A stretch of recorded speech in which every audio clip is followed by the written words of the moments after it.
एक शाम प्राची टीवी पर सीरियल देख रही होती है, तभी उसकी सास वहाँ आती है।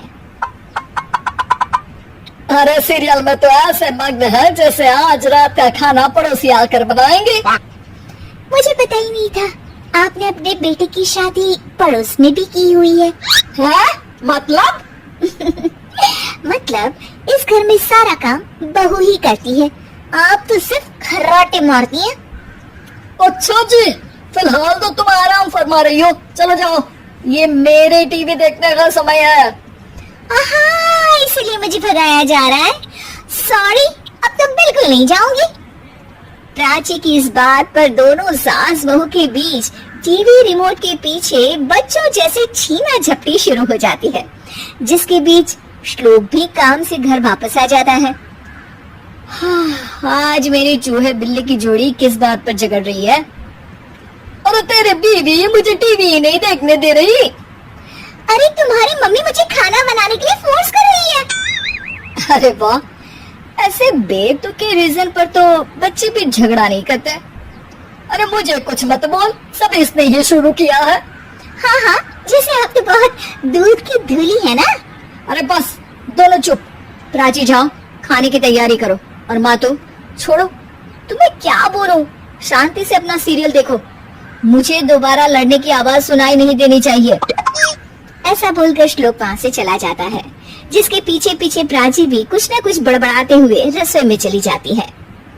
हाँ, सासू जी को तो कुछ बोलेंगे ही नहीं, बस मुझ पर ही हुक्म चलता है, खाना बनाओ, जैसे मैं इनके घर में खाना बनाने के लिए आई हूँ। इसी तरह शाम बीतती है और रात को श्लोक और प्राची की सास खाना खाकर सोने चले जाते हैं, लेकिन प्राची गुस्से में कुछ खाए बिना काम में ही लगी रहती है।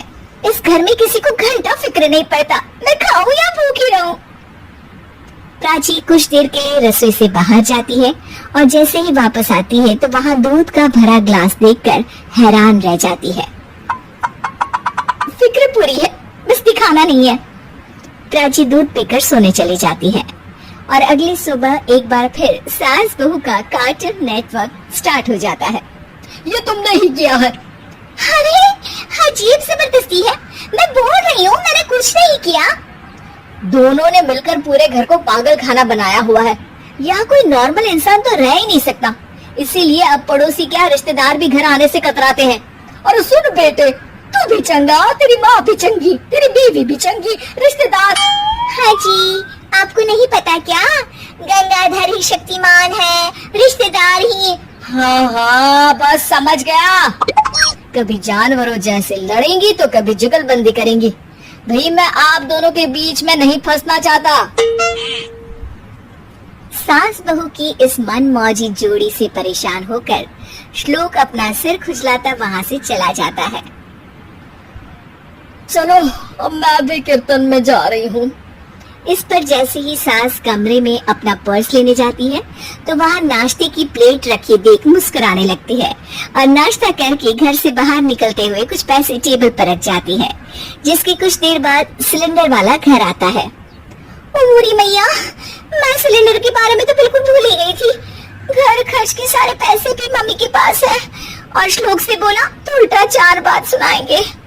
प्राची ये सोच ही रही होती है कि अचानक उसका चेहरा चमक उठता है और वो घर में आकर इधर उधर देखने लगती है। तभी उसकी नजर टेबल पर रखे पैसों पर पड़ती है, जिन्हें वो सिलेंडर वाले को दे देती है। ये सब श्लोक देख लेता है। अच्छा बेटे, इतना बड़ा घोटाला, सबके सामने मैं तेरी दुश्मन और पीठ पीछे तेरी मेरी यारी। इस पर श्लोक एक प्लान बनाता है और शाम को सब एक साथ बैठे होने पर बोलने लगता है। माँ, तुम दोनों की बहुत लड़ाई होती है, इसलिए मैं सोच रहा हूँ कि प्राची को उसके घर छोड़ाऊं, इससे वो भी खुश रहेगी और तुम भी।